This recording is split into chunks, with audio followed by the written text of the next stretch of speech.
Most people who claim to know Elvis Presley's story are working from interviews, biographies, or footage captured on stage. But one woman had access none of them did. She was inside Graceland every single day. She knew his routines, his preferences, his private moments, things that never made it into any documentary or tell-all book. For years, she kept nearly all of it to herself. Now she's broken that silence, and what she's shared reveals a side of Elvis that his most devoted fans have never had the chance to see. The boy nobody believed in. From the moment Elvis Presley entered the world, tragedy was already part of his story. He was born on January 8, 1935, but he was never meant to arrive alone. His identical twin brother, Jesse Garon Presley, was stillborn just 35 minutes before Elvis was born. That loss stayed with the Presley family forever. His mother, Gladys, often believed Elvis carried the spirit and energy of both boys, and those who knew him later said the absence of his brother quietly followed him throughout his life. As difficult as his birth was, his childhood offered very little comfort. Long before he became the king of rock and roll, Elvis grew up surrounded by poverty. His father, Vernon Presley, struggled to keep steady work, leaving the family to depend on neighbors and government assistance just to get by. Every meal and every bill was a challenge, and hardship became part of everyday life. Things grew even worse in 1938. Vernon was convicted of altering a check written by his landlord and was sentenced to 8 months in prison. Without him, Gladys and young Elvis lost their home and were forced to move in with relatives. Although they found shelter, the family's financial struggles never really disappeared. Poverty followed Elvis throughout his childhood and shaped the way he viewed life long after he became famous. School was not much easier. Elvis was a quiet, shy boy who rarely stood out. At that stage, there was little to suggest he would one day become one of the most recognizable entertainers in history. He blended into the background and spent most of his time keeping to himself. Then something unexpected happened. As a first grader, Elvis sang Old Ship during morning prayers at school. His performance impressed his teacher so much that she encouraged him to enter a local singing contest. It was one of the first moments anyone recognized his natural talent.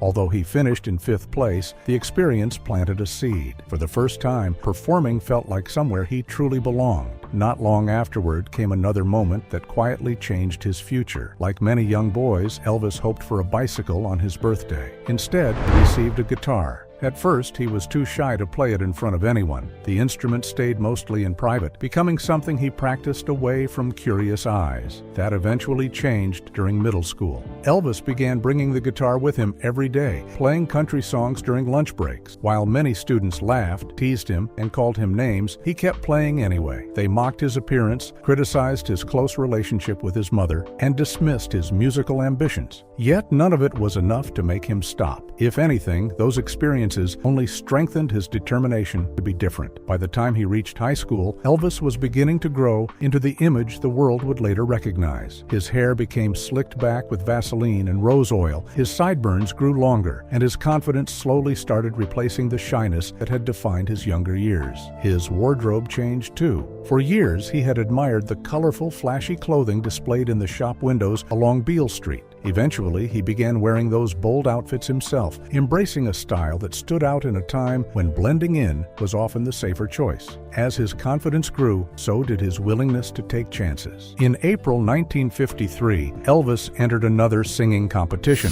This time, many of his classmates were shocked to discover he could even sing. Ironically, music had been the only subject he had ever failed in school. When he stepped onto the stage and performed Till I Waltz Again With You, everything changed. The performance earned him admiration from classmates who had barely noticed him before. For the first time, he experienced what it felt like to be popular. It was only a small taste of the attention that would soon follow him around the world. Despite his growing passion for music, Elvis never learned to read sheet music. Instead, he relied entirely on his ear, teaching himself by listening to records over and over again. He admired country stars like Hank Snow and spent countless hours inside record stores, absorbing every sound coming from the jukeboxes. But country music was only one part of the story. To truly understand Elvis's musical roots, it is impossible to ignore the enormous influence of black gospel, blues, and rhythm and blues. He deeply admired artists such as Sister Rosetta Tharpe and spent years listening to black musicians whose records were often labeled as race records during that era. Yet America remained remained deeply segregated. Even though Elvis loved black music, segregation laws limited where people could gather and who they could socialize with.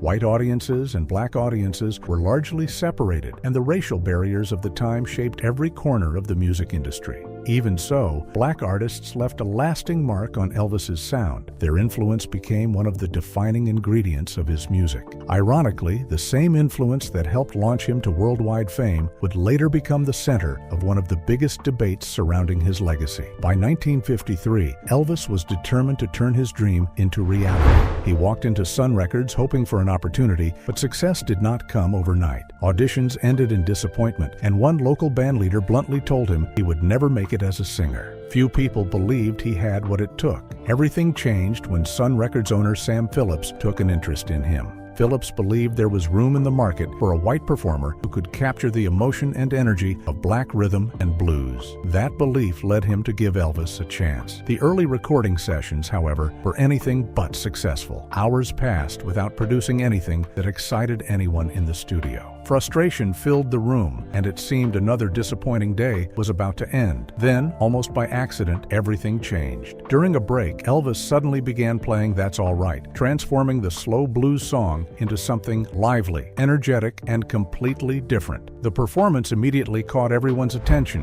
What had started as another frustrating recording session suddenly became the breakthrough they had been searching for. Only a few days later, a local radio station played the song. The response was immediate. Listeners flooded the station with phone calls, desperate to know who the singer was. Because of Elvis's soulful delivery and the style of the music, many people assumed the performer was black before learning his identity. With one successful record, Elvis Presley had finally stepped onto the path that would make him a global star. But as his fame continued to grow, so did the controversy surrounding his music, his image, and the cultural changes he represented. The scandal that made Elvis. From the very beginning of his career, Elvis Presley had a stage presence that was impossible to ignore. Whenever the music reached an instrumental break, he would instinctively step away from the microphone and lose himself in the rhythm. His whole body moved with the music, and audiences, especially young women, loved every second of it. What started as a completely natural performance style soon became one of his trademarks. Once Elvis realized the reaction it created, he leaned into it, making those energetic movements an unforgettable part of every show. Not everyone was impressed, though. While young women cheered him on, many teenage boys viewed him very differently. Jealousy often turned into hostility, and fights or attempted attacks became common during his appearances. The situation became so serious that Elvis had to hire security simply to protect himself in public. One of his managers later admitted that nearly every appearance carried the risk of someone trying to take a swing at him. Still, angry teenagers were only one part of the growing controversy. Following a performance in La Crosse, Wisconsin, local religious leaders became so alarmed by Elvis's stage act that the Catholic diocese contacted FBI Director J. Edgar Hoover. They argued that his performances posed a threat because they stirred powerful emotions among America's youth. Whether that fear was justified or not, it showed just how quickly Elvis had become one of the country's most controversial entertainers. The criticism only intensified after his appearance on The Milton Berle Show. Before the performance, Berle encouraged Elvis to leave his guitar behind so the audience could focus entirely on him. It turned out to be a decision that changed everything. Without the guitar limiting his movement, Elvis performed with even greater freedom. His energetic dancing immediately dominated headlines. Newspapers and television critics condemned what they described as overly suggestive behavior, while others compared his movements to those seen in burlesque performances. Overnight, his dancing became one of the biggest talking points in America. The controversy also gave birth to a nickname that Elvis absolutely hated. The press began calling him Elvis the Pelvis, a label he dismissed as childish and insulting. Despite his frustration, the nickname stuck, becoming another symbol of the cultural storm surrounding him.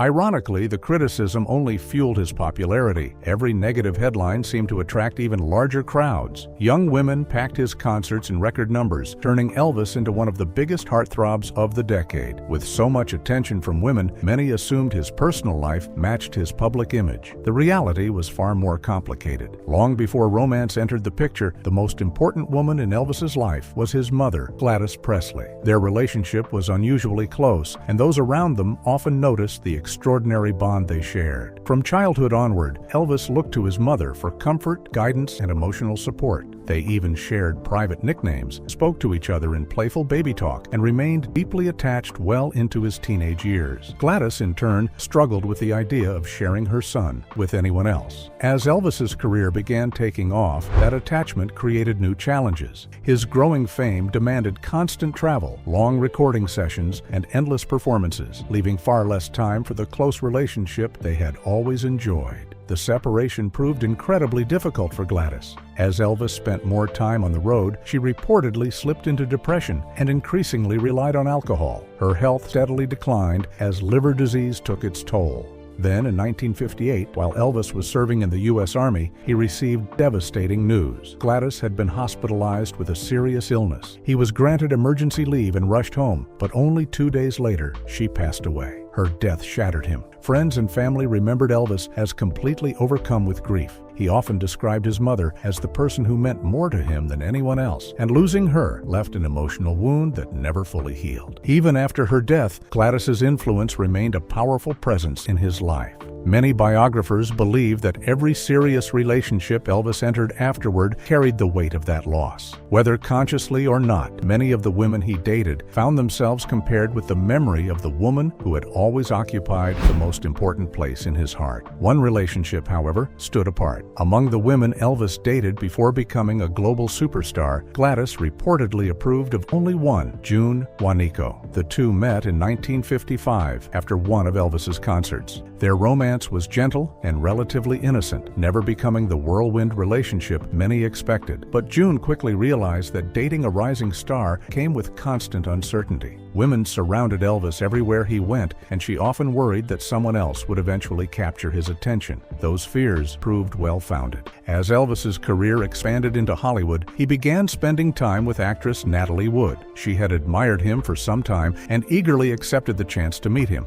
Elvis was equally excited. Determined to impress her, he arranged extravagant dates, including private movie screenings, before eventually inviting her to Memphis to meet his family. The visit quickly went downhill. Gladys reportedly disliked Natalie almost immediately and was uncomfortable with her glamorous Hollywood image. Natalie, meanwhile, found the close relationship between Elvis and his mother difficult to understand. The atmosphere inside the Presley home left her increasingly uneasy, and before long, she decided to end the relationship and return home. Neither spoke particularly kindly about the experience afterward. Elvis reportedly referred to Natalie with an unflattering nickname, while Natalie later dismissed the relationship in interviews, making it clear the romance had fallen far short of expectations. Stories like these eventually fueled years of speculation about Elvis's personal relationships. Biographer Albert Goldman argued that Elvis often seemed uncomfortable with physical intimacy, suggesting that fears developed during his military service may have contributed to those struggles. While Goldman's conclusions remain controversial and are not universally accepted, they became part of the larger conversation surrounding Elvis's private life.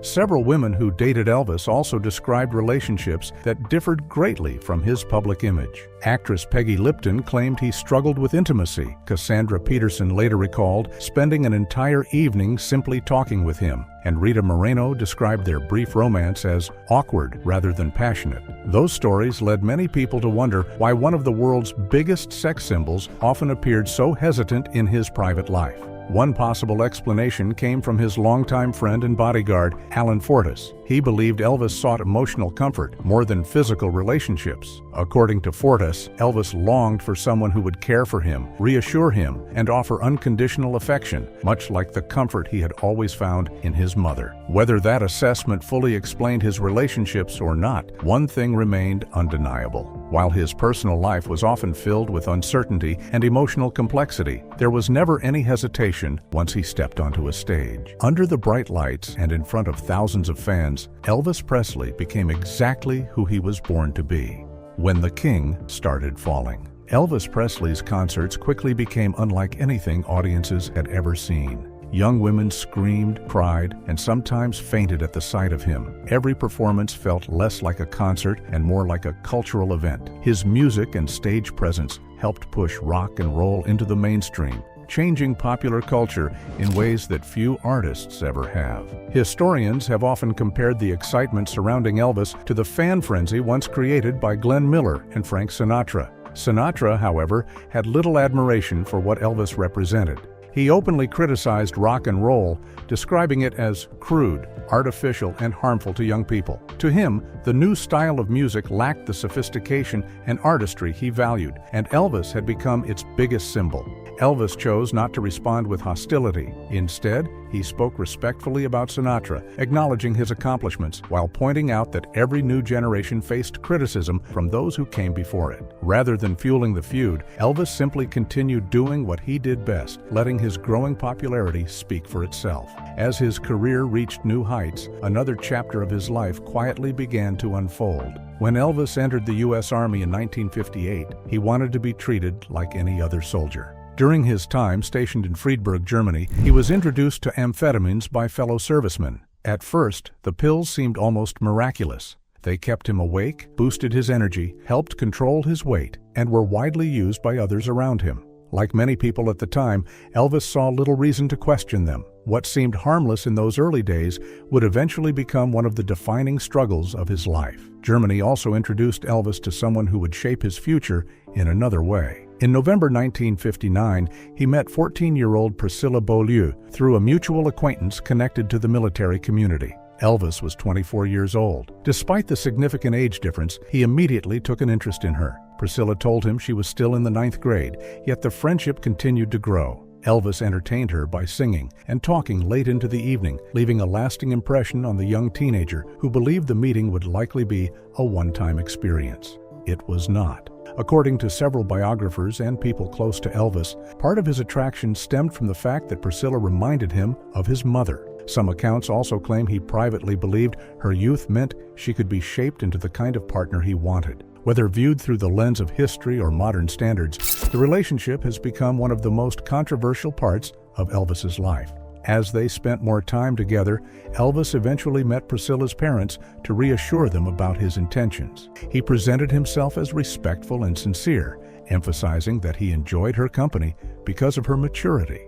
Although her parents remained cautious, they eventually allowed the relationship to continue under strict conditions. Meanwhile, Priscilla's life increasingly revolved around Elvis. She became deeply devoted to him, often at the expense of school and other parts of her teenage life. She struggled to keep up with her studies, exhausted by the emotional highs and lows of the relationship. During this period, Elvis also introduced her to prescription medications, encouraging her to use stimulants to stay awake and sleeping pills to match his unusual schedule. Although she initially resisted, medication gradually became part of her daily routine. Despite pursuing the relationship, Elvis also understood the legal and public risks involved. Friends later recalled that he repeatedly insisted Priscilla was too young whenever the relationship threatened to become more physical. In 1960, Elvis completed his military service and returned to the United States, leaving Priscilla behind in Germany. Distance did little to weaken their connection. For nearly 2 years, Priscilla faithfully wrote letters, often using bright pink envelopes, so they would stand out among the thousands of pieces of fan mail Elvis received every week. By 1962, Elvis convinced her parents to allow her to visit him in America. Soon afterward, he persuaded them to let her finish high school in Memphis, promising that marriage was part of his future plans. Once Priscilla moved into Graceland, the balance of power in the relationship shifted even further. Elvis carefully shaped nearly every aspect of her appearance. He selected her clothes, directed how she wore her makeup, chose her hairstyle, and even influenced the color of her hair. He encouraged cosmetic changes, corrected her posture, and often dressed the two of them in coordinated outfits. Years later, Priscilla reflected on that period by describing herself as someone molded into the image Elvis wanted, rather than the person she naturally was. The transformation was so complete that many observers viewed her less as an equal partner and more as someone being carefully molded to fit Elvis's ideal. In 1967, after years together, they finally married. For many, the wedding appeared to be the happy ending to a long romance. In reality, it marked the beginning of a new set of challenges. Priscilla became pregnant almost immediately, giving birth to their daughter, Lisa Marie Presley, in 1968. Fatherhood, however, brought unexpected strain. Elvis worried about how family life might affect his career, and tensions soon developed within the marriage. Priscilla later revealed that Elvis struggled to maintain physical intimacy after she became a mother, something he had reportedly discussed even before they married. Their emotional distance continued to grow despite efforts to repair the relationship. As the years passed, both began seeking companionship elsewhere. Elvis continued relationships with other women, while Priscilla eventually entered affairs of her own, including relationships with a dance instructor and later her karate instructor. Those experiences made her realize she wanted an independent life beyond Graceland. In 1972, she finally asked Elvis for a divorce. The news devastated him. According to several accounts, he reacted with intense anger after learning about Priscilla's affair, though those closest to him managed to prevent his emotions from leading to even more serious consequences. Despite everything that had happened, their feelings for one another never completely disappeared. Priscilla later reflected that her entire identity had revolved around Elvis for so many years that leaving was the only way she could discover who she truly was outside his world. The divorce inspired some of Elvis's most emotional recordings. While Always on My Mind became the song most closely associated with the end of their marriage, another ballad, Separate Ways, captured the pain of watching a family break apart through the eyes of their young daughter, Lisa Marie. But heartbreak was only one of the battles Elvis faced during the 1970s. By 1973, years of prescription drug use had taken a severe toll on his body. That year alone, he suffered 2 barbiturate overdoses. One was so serious that it reportedly left him unconscious for several days. Even so, his career barely slowed down. Ironically, 1973 became the busiest touring year of his life, with an astonishing 168 performances. Instead of resting, he committed to another demanding schedule the following year. Those closest to him watched his condition steadily worsen. His speech became increasingly slurred, his weight climbed dramatically, and he often appeared heavily medicated. Members of his band quietly questioned whether he could physically survive another tour. One frightening incident occurred before a concert at the University of Maryland. As Elvis stepped from his limousine, he lost his balance and fell onto the pavement. Concerned members of his team rushed toward him, but he refused their help, determined to stand on his own. Once on stage, the situation became even more painful to witness. He struggled through performances, relying on the microphone for support. Guitarist John Wilkinson later admitted that seeing Elvis in such poor condition brought him to tears. He urged him to cancel the tour and recover, but Elvis refused, insisting everything would eventually be fine. Sadly, it would not. Alongside his dependence on prescription drugs, Elvis's eating habits further damaged his health. His longtime cook, Mary Langston, regularly prepared the rich Southern comfort food he loved, including fried peanut butter, banana, and bacon sandwiches cooked in generous amounts of butter. One of his most famous favorites became the Fool's Gold Loaf, a hollowed loaf of bread stuffed with an entire jar of peanut butter, a full jar of jelly, and a pound of bacon. The enormous sandwich contained thousands of calories and reflected the indulgent eating habits that had followed him for years. Combined with addiction and declining health, that lifestyle proved disastrous. By 1977, the physical transformation was impossible to ignore. Journalists described Elvis as a shadow of the energetic performer who had once revolutionized rock and roll. His concerts became increasingly difficult to watch. He often struggled to finish songs clearly, and even a single performance left him exhausted and soaked in sweat. Then another blow arrived. 3 former bodyguards published a tell-all book titled Elvis: What Happened, revealing details about his prescription drug addiction. Until then, much of the public had only suspected the extent of his problems. Elvis desperately tried to stop the book from being published, fearing the damage it would do to both his reputation and his legacy, but his efforts failed. At the same time, his medical problems continued to multiply. He suffered from high blood pressure, liver damage, glaucoma, and a severely enlarged colon. His body was struggling under years of physical abuse, yet he continued believing there was still time to recover. There was not. On the morning of August 16, 1977, his girlfriend, Ginger Alden, found Elvis unresponsive on the bathroom floor at Graceland. He had collapsed while alone, and despite desperate attempts to revive him, nothing could be done. Later that afternoon at 3:30 p.m., Elvis Presley was officially pronounced dead. He was only 42 years old. Elvis Presley's final caretaker just broke her silence and revealed everything. Mary Langston first joined the Presley household in 1963 as a maid. 3 years later, when Priscilla Presley moved into Graceland as Elvis's new wife, Mary was promoted to the role of cook. The reason was simple. Both she and Priscilla shared a deep love for hearty, home-cooked meals filled with classic Southern flavors. And Mary never believed in small portions. Everything that came out of her kitchen was made to satisfy a king-sized appetite. Cheeseburgers, chicken fried steak, hamburger steak, caramel cake, and huge bowls of banana pudding regularly filled the table. Her cooking became one of the comforting routines that shaped life inside Graceland. Breakfast alone was enough to explain Elvis's love for her cooking. She would prepare homemade biscuits fried in butter, sausage patties, 4 scrambled eggs, and on many mornings, crispy bacon. Then she would carry the tray upstairs to Elvis's bedroom, where he preferred to eat in bed. He always made sure she knew how much he enjoyed the meal, often finishing breakfast with butter practically dripping down his arms. Over time, Mary became much more than an employee. She became part of the Presley family. Elvis showed his appreciation in generous ways, buying her 4 cars and even a 3-bedroom home. Jerry Schilling, one of Elvis's closest friends and longtime members of his inner circle, later explained that after someone spent enough time around Graceland, they stopped feeling like staff and simply became family. That was exactly how Elvis viewed Mary. Even though she cooked for everyone living at Graceland, Elvis always held a special place in her daily routine. She understood that he liked his meals served quickly, so she would hurry upstairs with fresh food the moment it was ready.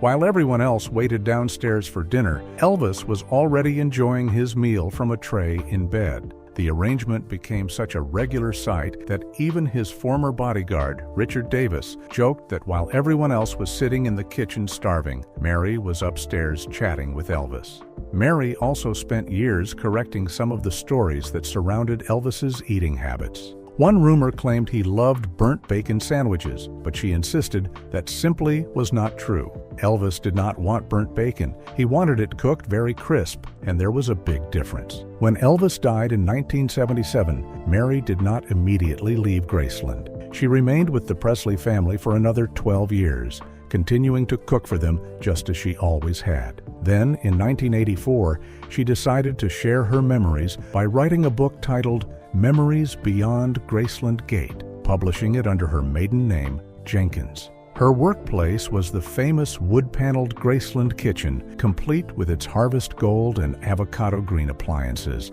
that perfectly reflected the style of the era. Years later, when that kitchen became part of the official Graceland tour in 1995, Mary returned to celebrate its opening, stepping back into the room where she had prepared thousands of meals for Elvis and his family. Mary also understood something many people overlooked about Elvis's love of food. According to a BBC documentary, his eating habits were shaped by a childhood marked by poverty in Tupelo, Mississippi, where his family sometimes survived on squirrel because there was little else to eat. Those early experiences stayed with him throughout his life. Expensive dishes like filet mignon or caviar never impressed him. Instead, he found comfort in familiar Southern favorites like pig's feet, collard greens, and chitlins, because those foods reminded him of home. Her loyalty to Elvis even stretched beyond the walls of Graceland. During one hospital stay, when doctors placed him on a strict diet, Mary quietly smuggled in bags of hot dogs and sauerkraut so he could enjoy the foods he truly loved. Although Southern comfort food was her specialty, she was always willing to learn something new. One morning, after Elvis returned from a tour, he asked for what would later become one of his signature snacks, a fried peanut butter and banana sandwich. Mary tried again and again to recreate it, carefully layering peanut butter and thin banana slices between pieces of white bread before grilling them. But no matter how many times she made it, Elvis kept turning the sandwiches down. The breakthrough finally came with a suggestion from his father, Vernon Presley. Instead of placing the sandwich straight into the skillet, he suggested lightly toasting the bread first. That small adjustment made all the difference. From then on, Mary mastered the recipe exactly the way Elvis liked it. It was incredibly rich, using nearly 2 full sticks of butter for every 3 sandwiches. She would keep turning the sandwiches in the skillet until every bit of butter had soaked into the bread.